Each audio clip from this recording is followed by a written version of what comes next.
네, 안녕하십니까. 키움증권을 통해서 매일 오전 11시부터 90분간 시청자분들 찾아뵙고 있습니다. 마켓랩은 1부 시작합니다. 이양입니다. 네, 안녕하십니까. 이승원입니다.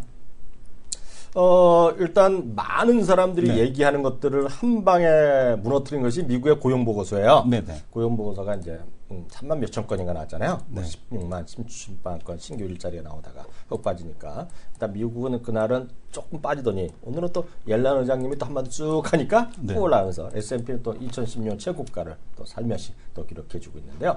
지금 뭐 미국 얘기도 잠시 후에 하겠지만 오늘 지금 2시간 동안의 시장 상황 좀 확인해 주세요.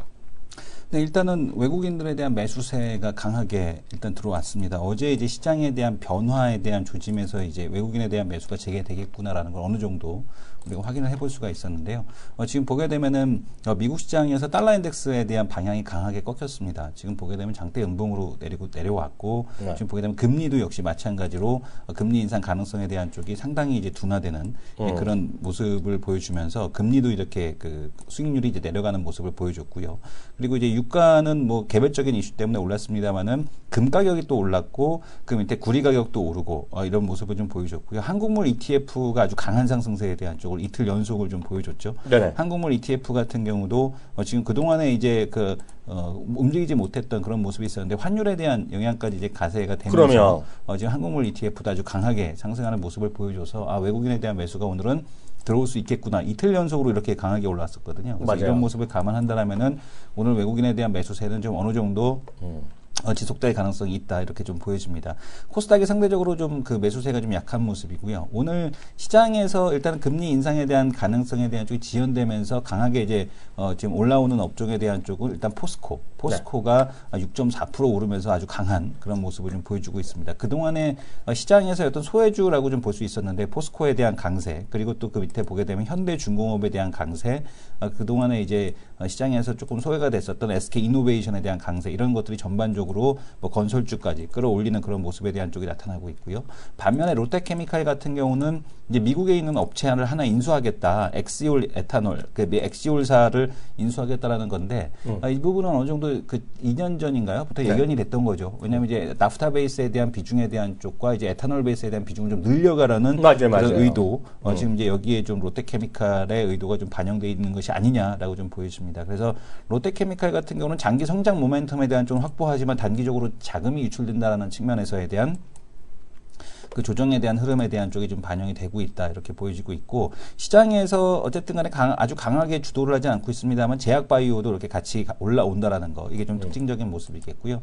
또 하나 시장에서 특징적인 모습 움직이는 종목을 본다라면 삼성 SDI에 대한 강세, 뭐 테슬라 납품에 대한 가능성 이런 얘기가 나오면서 시장에서 그 상승세에 대한 쪽을 유지하고 있습니다만은 아직까지 뭐 음봉에 대한 쪽이 여전히 진행되는 그런 모습을 좀 보여주고 있습니다. 그래서 시장 전체적으로 지수도 플러스고 종목별로도 그렇게 흐름에 대한 쪽이 나쁘지 않은 상황에 대한 쪽이 전개되고 있습니다. 몇 가지 좀 확인드리면 앞서 이제 숟가락 얹어드리면 그 MSC 한국 그뿐만 아니라 이머징이요. 네네. 제 말씀은 이틀 합입니다. 이틀 합으로 이머징이 2.6% 올랐어요. 네. 1.6% 올랐는데요. MSC 한국은 합으로 한 3.1% 정도 올랐어요. 네. 그런데 오늘 올라가는 건 1%밖에 안 되잖아요. 네. 시초가가 0.7, 0.5 이 정도 나왔잖아요. 네. 오늘은 미국 못 쫓아가는 겁니다. 그래서 저는 조금 올라갈 여력이 있다고 저는 개인적으로 봤는데 여하튼 그래봤자 지금 이 정도 갖고는 아무것도 안 돼요. 그래서 미국이 올라간 거 딴 것도 아니라 우리나라 관련물이 약한 거, 관련물에 올라간 것만큼도 지금 못 쫓아가고 있는 것이 대한민국 오늘 시장이다라고 이해하셔도 되겠고요. 뉴스로 보셨겠지만 포스코나 이런 쪽은 지금 미국과 중국이 고위급 회담을 하고 있잖아요. 네네. 그래서 미국에서는 켈리인가요? 국무장관이 갔고요. 중국에서는 시진핑 나와서 얘기하고 있는데요. 지금 하여튼 엄청나게 서로 기싸움이죠. 그리고 지난주인가요? 예비도 아니라 조금 더 진행된 거, 덤핑 관세 매각을 했잖아요. 그래서 중국산 철강 제품 400몇 프로, 500몇 프로를 때려버렸어요. 포스코도 몇십 프로 받았지만, 그 중국 거 완전히 못 들어가는 거잖아요. 그러다 보니까 중국에서 해봐서, 너희들 중국, 너희들 이런 거 지금 중국에 대한 압박이 많거든요. 군사적 압박도 있죠. 그 중국도 중국대로 또 북한과의 또 친하게 지내려 막 이런 뉴스 보셨을 거잖아요. 그래서 서로 긴장 관계인데요. 그래갖고 지금 미국, 중국에서는 여하튼 너희들 미국에서 얘기하고 그래서 너희들 생산 물량 자체 많이 문제 있다. 그래서 제가 오늘 그 잠시 좀 보여드릴까요? 오늘 여기 제가 올려놨는지 모르겠는데 아까 급하게 정신이 없어갖고 뉴스로 올려놨는지 모르겠는데요. 제가 잠깐 보여드리면 지금 제가 바로 보여드릴 텐데요. 지금 미국과 중국에서 가장 뜨거운 관전 포인트가 세 가지 정도 있어요. 세 가지 정도 있는데 그 중에 하나가 이제 중국의 이제 부채 문제 이런 거가 네네. 부채 문제 이런 거 이것도 상당히 심각하게들 얘기를 하는 거가 되겠는데요. 그 중에 하나가 지금 이거예요. 바로 오늘 CNN 머니에 나오는 건데요. 네네. 제일 먼저 나오는 것이 이겁니다. Too much steel. 네. 이 모든 것을 설명해 준 말이에요. 네네. 그러니까 중국에서는 지금 그 철강 쪽 있죠. 생산의 캐파를 몇 개 문 닫겠다 또 얘기가 나오는 거거든요. 그래서 지금 오늘 이게 좀 올라간다. 그래서 그 정도 일단 간단하게 이해하시면 되겠고요. 삼성 SDI 거는요. 일부 보도가 좀 나왔어요. 그래서 이제 뭐 테스트하고 있다 여쭤가는 얘기 나오는데 아직 공식 발표 하나도 없는데 저는 이런 거가 빨리 공식 의뢰가 들어간다고 보고 있는데 아직 공식 의뢰가 안 들어갔어요. 이제 기사만 좀 나왔는데요. 이것도 여러 차례 났던 얘기입니다. 그러면 과거에 보면 이런 얘기를 보면 항상 테슬라나 삼성 SDI에서 예전에 보면 공지사항은 답변이 나면 삼성 SDI 하면 항상 이런 거 하고 있는 일이다. 일상적으로 얘기하고 있고 테슬라에도 일반적으로 우리는 하나만이 아니라 여러 개를 하고 있다. 뭐 얘기하고 있는데 이번에 어떻게 될지 모르죠. 다만 저는 전기차는 이렇게 생각하고 있어요. 혹시 오늘 뉴스 보셨는지 모르겠는데요. 저는 그분이 운전면허가 있는지 없는지 모르겠어. 네. 있으실까? 누구? 대통령이요. 뭐 있으시겠죠. 모르죠. 있으실지 모르죠. 네네네. 어저께 대통령께서 수소차 보셨어요? 못 봤습니다. 찾아와서 보여드려야 돼요. 네. 아니 오늘 있었던 얘기 아니라 프랑스에 가셨을 때 프랑스 어떤 시에서 그 현대차의 수소차 있죠. 네네. 현대차 수소차를 앉아갖고 실천하면서 이렇게 앉아보면서 이렇게 만져보는 사진 있어요? 보세요. 네. 찾으면 나와요. 그래갖고 멘트도 누가 어색한 핸들 뭐 이렇게 잡으셨어요. 박근혜 대통령이 운전면허 딴 거는 2011년도에 2011년도에 조용히. 근데 지난달에 대통령 대신 남는 따셨어? 72년도에 이미 유경수 여사를 태우고 서울 시내 주행을 했다. 보여줘요. 면허증 갱신. 그래요? 2011년도에 이미 나왔던 얘기죠. 보여드려요? 네네. 여기 지금 보게 되면은. 그래서 제가 드린 말씀이. 네네. 그렇죠. 네네. 이거 화면이 왜 안 잡혀? 왜 보이다 말아? 이거요? 왜 안 잡혔어? 네. 그래갖고 하여튼, 근데 수소차가 하나의 묶음이고, 네. 현대자동차 같은 경우는 매번 엄청나게 광고를 때리잖아요. 네네. 9시 뉴스, 웬만한 뉴스? 9시 뉴스, 8시 뉴스 보면, 대한민국은 삼성 아니면 현대잖아요. 네. 에어 리퀴드사 수소전기차 기술연구소 방문 해갖고. 그게 이제 현대 기아차에서 만든 거예요. 네네. 현대 벤처 테스트하는 건데, 네. 제가 드리고 싶은 말씀이, 수소차로 엄청나게 현대차에서 선전하잖아요. 네네. 그잖아요. 네. 잘 되겠죠? 네. 제 친구가 하는 건데, 네. 믿음을 갖고 있으나, 네. 와 있는 건 전기차다. 네네. 바로 와 있는 거. 저는 딴 거 몰라요. 전기차가, 삼성 SDI가 저는 얘기해봤자 제가 얘기하는 순간 삼성 SDI는 안 올라간다는 걸 알죠? 네네. 제가 삼성 SDI 좋아해봤자 주가는 오히려 떨어져요. 그래서 네네. 제가 말을 삼가하고 있으나, 네네. 제가 장담할 수 있는 거는 딱 이건 장담할 수 있어요. 네. 현대차가 그 하이브리드 차를 만들잖아요. 소나타나 엘란트를 조금씩 만들잖아요. 아반떼. 네. LG그룹의 업무용 차는 다 그 차를 쓰거든요. 네. 하이브리드 차를 써요. 네. 웬만하면 하이브리드다. 여러분들이 안 사시더라도 걔네는 네. 쓰거든요.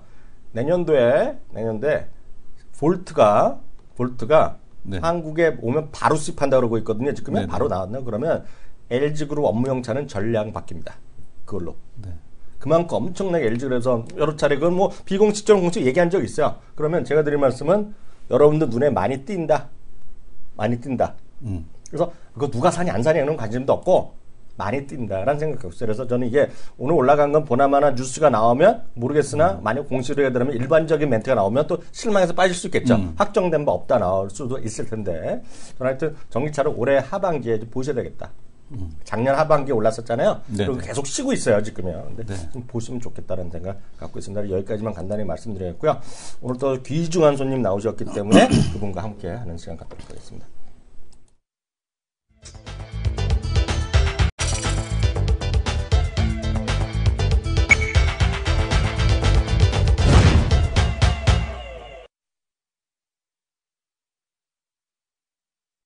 네, 이슈들 줄 겁니다. 아마 여기 뭐 정확한 이름은 가든5 문정동이라는지 모르겠는데요. 많은 분들 여기 아시네요. 문정동, 가든5. 네, 거기. 그 근처에요, 지금은. 네네. 네, 그래서 하여튼, 뭐, 깜짝 놀라요. 깜짝 놀라요, 거기 가보시면요. 근데, 뭐, 많이 부정이 됐으니까 겠죠. 근데 하여튼, 매번 뭐 써 있었거든요. 길에 가면, 뭐, 실금액 뭐 3천만 원, 5천만 원 매번 써 있었거든요. 근데 어떻게 될지 모르겠습니다. 오늘 어떤 얘기부터 해볼까요? 네, 일단은 그 달러 인덱스에 대한 하락, 그리고 네네. 금리 인상에 대한 뭐 7월 가능성이냐, 네네. 어쨌든 간에 6월 달 금리 인상 가능성이 금리 선물 기준으로 4%대로 떨어졌습니다. 잠깐 한번 살펴볼 텐데요. 연방기금 금리 선물을 기준으로 해서 놓고 보게 되면은 지금 이제 4%대, 4%로 이제 그 반영을 하고 있고요. 그러니까 금리 6월 달 금리 인상 가능성 없다. 아예 이렇게 좀 보셔야겠죠. 그래서 지금 금리 인상 가능성 4% 반영에 대한 쪽 진행이 되고 있고요. 7월 달 같은 경우도 53%인가 그랬는데 27%. 이렇게 빠졌고요. 그 다음에 이제 9월달이 49%, 이제 9월달 이후로나 좀 가능하지 않겠느냐. 그래서 12월달이 70% 이렇게 높아져서 어쨌든 6월달에도 좀 힘들 가능성. 그러니까 7월달이 되려면은 7월달에 금리가 올라가려면은 아무래도 그 고용지표가 뭐 6월달 고용지표가 서프라이즈하게 좀 좋게 나와야지만 가능할 텐데 과연 그럴 수 있을지 기추가 주목이 됩니다. 일단은 달러 인덱스가 꺾인 거에서 보셨듯이 이제 원자재 가격에 대한 쪽이 상승할 수 있는 이제 그런 모멘텀을 좀 마련했다라고 봐야 되는데 최근에 세계 식량 가격 지수가 4개월 연속 상승했다라는 얘기 나오고 있습니다. 라니냐 효과 플러스 달러 인덱스, 그러니까 달러 인덱스가 강세인 구간에서도 지금 그 설탕 그 식료품 가격이 올라왔거든요. 뭐 그렇죠. 귀리 그다음에 뭐 이런 사탕수수 그다음에 뭐 이런 가격들이 올라갔는데 특히 이제 설탕 가격이 또 급등했다라는 얘기 나오고 있습니다. 그래서 유엔 식량 농업기구가 발표한 5월 식량 가격 지수가 전월보다 2.1% 상승한 155.8포인트, 4개월 연속 상승세를 좀 기록을 하고 있고요. 설탕, 그 다음에 지금 보게 되면 육류도 또 올랐고, 곡물, 유제품 모두 다 지금 오르고 있습니다. 그리고 특히 이제 돼지고기 가격에 대한 쪽이 오르고 있다라는 점, 돼지고기 가격에 대한 쪽이 지속적인 상승에 대한 쪽이 나오고 있고, 여기가 이제 달러 인덱스까지 강세로 가게 되면 지금 보게 되면 작년에는 그 1년 내내 이 식료품 가격에 대한 하락, 그 다음에 2014년도에도 지금 한 3월 달까지만 강세 이후로 하락, 2013년도도 이제 그 보게 되면 이런 모습에 대한 쪽을 보여줬는데 2016년도에 들어서 지금 이제 그 음식료 가격에 대한 쪽이 상승을 계속하고 있는 것이 좀 그 작년 최근 한 3, 4년간의 흐름과는 좀 다른 네네. 이런 모습을 좀 보여주고 있다라는 거, 여기 좀 그 지켜보셔야 될 것 같습니다. 몇 가지 그 뉴스 이렇게 짧게 뭐 중요한 것 좀 네네. 봐드리겠습니다. 제가 좀 진행하겠는데요. 한번 제 거 화면 쭉 좀 잡아주세요. 지금 온라인 쇼핑만은 지금 뭐 잘 나갔었잖아요. 지금요. 우리나라가요. 그러니까 오프라인 안 되더라야 돼요. 근데 보시면 4월 달에 10%대로 증가를 주춤하면서요. 2년 3개월만 최저치 들어갔습니다.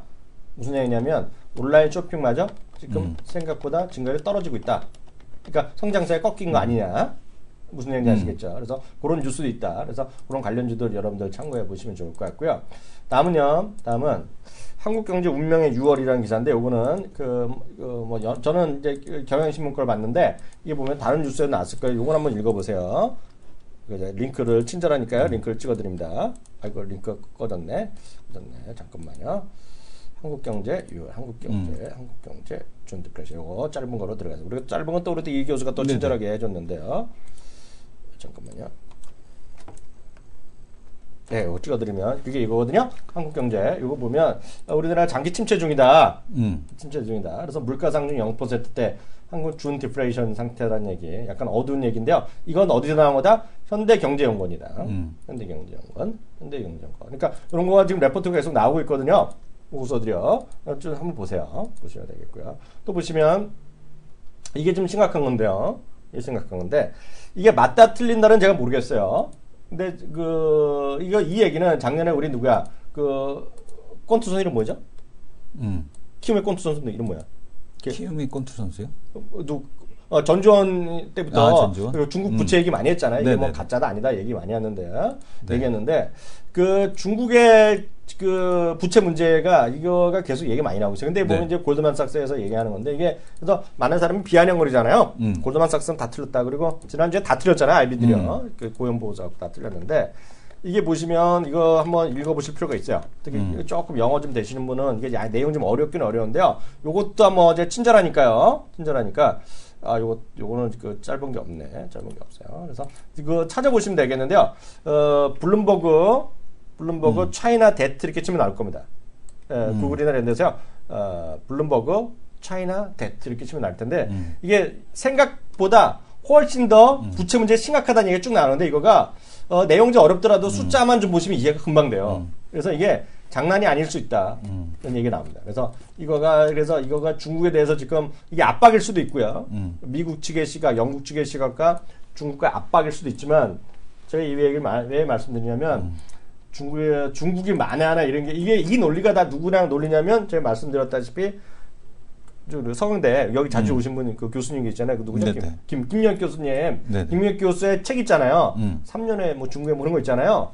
거기에 나오는 일반적인 얘기랑 똑같습니다. 지금 같은 논리예요. 그래서 이게 좀 어렵다 하신 분들은 그 김영혁 교수가 쓴 책을 한번 보세요.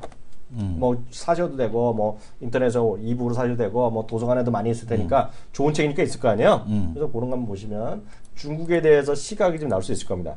아셨죠? 그래서 제가 이거 왜 말씀드리냐면 저는 여기에 뭐 신뢰성을 갖냐 안 갖냐 떠나서 중요한 건 이런 얘기가 많이 있다라고 일단 보셔야 될 것 같고요. 지금 보게 되면 이제 그게 더 핫하게 다가오는 게 이제 그 빅숏 영화 2015년도 개봉한 영화 빅숏이죠. 봤죠? 난 봤어. 네, 빅숏을 보게 되면은 이제 여기서도 이제 그런 거에 대한 컨빅션을 갖고 이제 매도를 치는데 상당히 오랜 기간 동안 손실을 봅니다. 상당히 오랜 기간 동안 손실을 보고 계속해서 물어주다가 이제 끝내는 이제 수익으로 나왔다라는 그런 내용인데 이 빅숏의 주인공이죠. 카일 베스의 지금 그 투자자 카일 베스 그 운용사 이끌고 있는 그 주인공이 또한 이 빅숏의 영화의 또 주인공이기도 합니다. 그렇죠. 근데 네. 카일 베스가 위안화 약세에 이제 베팅을 했다. 그리고 이제 이런 것 쪽에다 이제 베팅을 했다라는 것 때문에 어쨌든 간에 이제 처음에는 좀 물려 있을지 모르겠으나 지금은 다시 위안화 약세가 지속이 되고 있으니까 다시 한번 빅숏이 성공할 수 있을지 이 부분이 좀 주목이 되는데 당장 그런 내용 자체가 이제 그 중국 시장에 대한 좀 패닉이 된다는 것이 아니라 이제 그런 만약에 어떤 그 리스크, 어떤 시스템 리스크가 불거졌을 때 그런 것들이 어떤 큰 작용을 할 수 있지 않나 이렇게는 좀 보여집니다.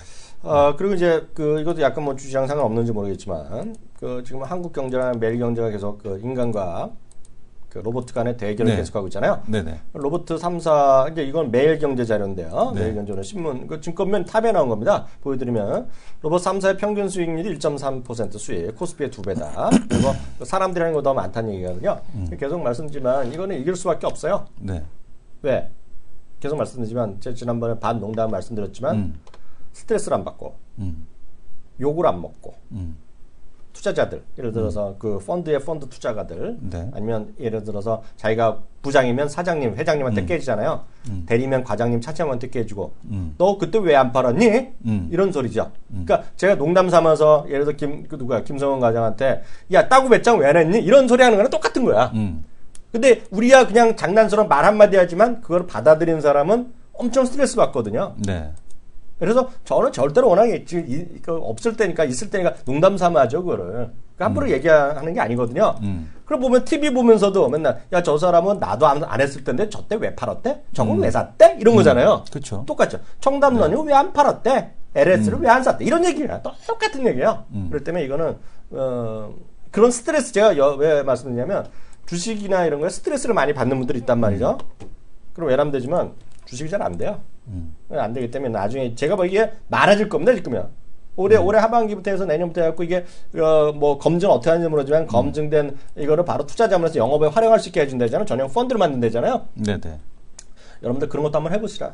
예를 들어서 내가 뭐 100이란 거를 내가 하시면 여태까지 주식의 수익이 잘 나면 그냥 하셔도 되는데 수익이 안 나면 그래 난 잘 안 되니 저 한번 저거라도 한번 해보자. 한 20이라도 정 한번 해보자. 이제 키움에도 그거 팔 거란 말이죠. 네네. 키움에서 펀드 이런 거 할 거라니까 그런 거 한번 해보시라. 그럴 때는 중요한 건 어디에? 키움증권에서 하셔야죠. 키움증권에서 하는 게 중요한데 하여튼 그런 게 세상이 많이 계속 바뀐다. 계속 바뀐다. 이렇게 말씀드릴 수 있어요. 다음 얘기 하나 해주세요. 네. 지금 보게 되면 서울 면세죠. 결국에는 네 곳을 신규 신청 공고를 냈다라고 합니다. 그 면세점을 도대체 몇 개를 만들려고 하는 건지. 3+1이잖아요. 하나는 중소기업. 구청마다 하나씩 그냥 줘야 되는 게 아니냐라는 생각이 들 정도로 구별로 하나씩은 있어야 되지 않을까. 5년 있으면 자기가 하나 받아. 그럴 것 같아요. 네. 그러니까 지금 보게 되면은 사업 준비 기간을 1년으로 연장을 시켰고요. 강원 신규 면세점 평창 지역에만 설치 허용. 평창 올림픽이 끝나고 나면 과연 X 되는 거죠. 예, 그 네. 궁금증이 떴다방이죠. 저거 떴다방 내가 장담하는데 떴다방. 네. 떴다방 면세점이 되지 떴다방 않을까 면세점이죠. 싶고요. 그다음에 이제 뭐 모르죠. 뭐 중국인들이 한국에 와서 스키 많이 타고 맨날 그건 모르겠는데 강원랜드 많이 오고 강원랜드인데 들어갈 수가 없잖아. 서울 시내 면세점 내고 강원랜드도 외국인도 들어가게 해줘야겠네요. 그렇지 외국인 않습니까? 들어갈 수 수 있죠. 있나요? 네. 외국인 안 갈 뿐이죠. 예, 외국인으로 좀 해주고 그래야겠네요. 강원랜드에 가보시면 알겠죠. 외국인이 거기 왜 가? 그렇죠. 한마디로 후졌는데. 네. 어쨌든 간에 좀 리모델링 다시 하고 그래야 될 것 같습니다. 그래서 이 독과점을 마련했던 장치가 이번에는 적용하지 않는다. 그래서 서울, 부산, 강원 지역의 면세점을 추가 설치하기로 했다고 합니다. 신규 면세점이 서울이 4곳, 부산 1곳, 강원 1곳 등 총 6곳. 근데 그중에 한 곳이 중소기업 면세점에 대한 그러다가 쪽이고요. 싱가포르랑 홍콩 같이 되는 거지. 전 지역이 면세되는 거야. 아니 뭐 그런 거하고는 별 차이가 없는 것 같아요. 근데 이제 문제는 뭐냐면 이제 사후 면세점도 지금 신고제로 바꿨잖아요. 사후 면세점은 예. 자기가 예를 들어서 동네 구멍가게 하잖아. 바로 네. 딸 수 있어. 네. 신고를 하면 돼. 그리고 특허 기간에 대한 쪽도 10년으로 연장. 그죠? 10년으로 연장했기 때문에 한번 이제 하면은 이제 빼도 박도 못하게. 그다음에 이제 매출이 50%를 넘거나 3개 이하 사업자가 75%를 차지할 경우 시장 지배적 사업자로 추정을 한다라는 얘기를 하고 있고요. 그래서 어쨌든 간에 이 면세점에 대한 쪽이 황금 알을 낳는 거위에 대한 쪽에서 이게 잘못하게 되면은 이게 상당한 레드오션화에 대한 쪽이 될 가능성이 높은 그런 쪽이 아닌가라고 좀 보여집니다. 제가 이렇게 했더니 갑자기 폴슨 이런 수술에 강원랜드 성형 수술 해야 된다네요. 이렇게 말이 바뀌었어. 네. 맞죠? 강원랜드 카지노에 외국인이 왜 가요? 거기 솔직히 강원랜드 전 자주 가봐서 알거든요. 네네. 엄청 후졌는데 그거. 이거 입이 찢어도 말은 바로 해줘 거기. 외국인이 왜 갑니까 거기요? 네. 거기 안 갔죠 거기요. 다만 이제 평창이나 하면 이제 그 올림픽 하고요. 그 스키장에 외국 사람은 가거든요. 그러니까 그 양구 있잖아요. 양구에다가도 하고 거기서 빨리빨리 하고 뭐 이렇게 한다는 건데. 모르죠. 지금 보면 모르죠. 그거야 뭐. 물론 그런 게 있죠. 와갖고 평창에만 들렸다가 평창에서 나가는 사람. 네. 그리고 뭐 그거 어떻게 됐어? 인천에서 평창까지 KTX 논다는 얘기 있었잖아. 그러니까요. 난 그것도 정말 대한민국다운 발상인데, 예? 정말 그것도 국민의 세금 갖다 바치는 건데, 난 그냥 반댈세인데, 혹시라도 하면 정말 고기만 왔다 갔다 하는 사람이 있으면 될지 모르겠으나, 그건 뭐 모르겠고, 하여튼 모르겠어요. 그걸 누가 하려나. 아마 하게 되면 그런 사람들이 하겠죠. 네네. 예전 같으면 대한항공이 할 텐데, 대한항공이 이번에 잘렸잖아요. 회장님은 그만뒀잖아요. 조직 위원장. 네. 예전에는 의무적으로도 할 텐데 안 될 거고 아마 하게 되면 저런 데서 하겠죠. 말씀하셨던 대로 그 관광협회 있잖아요. 네. 관광협회 산하에서 할 수 있겠죠. 그냥 강원랜드도 나라에서 하는 거잖아요. 관광 뭐 그런 데서 하는 거잖아요. 예. 그런 데서 뭐 평창 하면 나라에서 하겠지만 모르겠어요. 개인 사업자 중에 뭐 호텔 신라나 이런 데가 하려나? 하려나? 뭐 그런 데일 수 있겠죠. 어디 이번에 상장된 거 뭐니? 용평 용평 리조트. 통일기업 거. 네네. 용평 리조트에서 할 수 있겠죠. 구멍가게 같이. 네. 구멍가게 같이. 그냥 용평 리조트에 가면 이런 거 있잖아요. 조그만 그 동네 조그만 자기네 하우스에 있는 조그만 구멍가게 그런 거 있죠. 뭐 김치도 팔고 컵라면도 파는 그런 샵들 있잖아요. 네네. 리조트에 가면 그런 걸 이름 쫙 받고 그런 사이즈의 면세점 하나 만들면 되겠죠. 뭐. 예. 모르겠어요. 그런 거 하면 되겠지만 모르겠어요. 좀 잘 되려나 모르겠네요. 마지막 하나는 더 봐주세요. 네, 보고서는 보고서는 싫어. 보고서는 싫은가요? 네, 보고서는 시간이 안 되니까 네. 보고서 말고 그러면은 저거 지적재산권 그거 좋죠, 그거 그거를 좋아. 한번 보도록 하겠습니다. 지금 보게 되면은 중국에서 이제 지적재산권에 대한 강화 얘기에 대한 쪽이 나오고 있는데 그러니까 중국이 이제 중국발 지적재산권 전쟁주의보라는 얘기를 하고 있거든요. 세계 출원의 절반을 지금 중국에서 하고 있다라고 합니다. 그래서 지금 출원권 3건 중 1건꼴로 중국 내 소송 3년간 86%가 지금 증가를 하고 있다라고 하는데 글로벌 지적재산권 출원의 비중이 점점점 중국이 출원도 높아지고 있는데 그 이유 자체가 중국에서 계속해서 출원을 하고 있기 때문에 나타나는 현상이라고 좀 보셔야 될 것 같고요. 그러니까 네. 중국이 지적재산권에 대한 특허를 계속해서 하고 있다는 얘기는 지금 보게 되면은 최근에 이제 삼성전자를 대상으로 해서 화웨이가 소송을 걸었죠. 화웨이가 소송을 걸었는데 이런 그 시장에 중국에서 이 지적재산권에 대한 강화 이런 것들에 대한 쪽들이 나타날 가능성에 대한 쪽이 높지 않나라고 좀 보여집니다. 물론 이제 이 부분에서는 뭐 기업들에 대한 얘기도 있겠습니다만은 중국 내에서 이런 단속에 대한 쪽이 강화된다는 얘기거든요. 그렇죠, 뭐 음원이라든가 뭐 드라마 이런 쪽들도 당연히 이제 수혜를 볼 가능성에 대한 쪽이 있겠고요. 그래서 중국 내 지적재산권 출원 건수가 급증하고 있다. 특히 이제 현지 기업들의 소프트 파워가 상당히 좀 강해지고 있다라는 점. 그리고 이제 중국발 이제는 우리가 뭐 중국이 카피캣이다 이런 얘기를 하고 있는데 그게 아니라 중국의 원천 기술에 대한 쪽들이 계속해서 올라가고 있고 특히 이제 스마트 자동차, 통신 기술 등 중국의 전략적 신흥 산업 분야 쪽에서의 특허가 지금 계속해서 나오고 있습니다. 그래서 이 부분에서 우리가 그 미래 핵심 기술을 확보하기 위한 정부 정책에 대한 지원이 좀 필요하다라고 하고 얘기가 나오고 있는데 이쪽 관련돼서 특허를 가지고 있는 기업들에 대한 성장 가능성 이런 쪽을 좀 주목을 하셔야 될 것 같고 또 하나는 우리가 이제 말씀을 드렸듯이 이런 쪽들 그러니까 뭐 그 음원이라든가 드라마 쪽 같은 쪽들이 네. 결국에는 이런 것에 대한 수혜를 볼 가능성에 대한 쪽이 있다 이렇게 좀 보여집니다. 네, 1부는 여기서 저희 마치도록 하겠고요. 2부에 다시 들어가겠습니다. 오늘 또 월요일 날 주인공 누구죠? 월요일 날 주인공이요? 네. 월요일이 아니고 오늘 화요일이죠. 아, 그러네. 네, 화요일은 베스트. 우리 또 저기네. 베스트 은수저님이네, 은수저님. 화요일 날 은수저님 나오시죠. 오늘 또 예. 부동산 대 부동산. 뭐라고 부동산. 물어보자. 네네. 대결 구도 들어갑니다. 네, 잠시 후에 뵙겠습니다.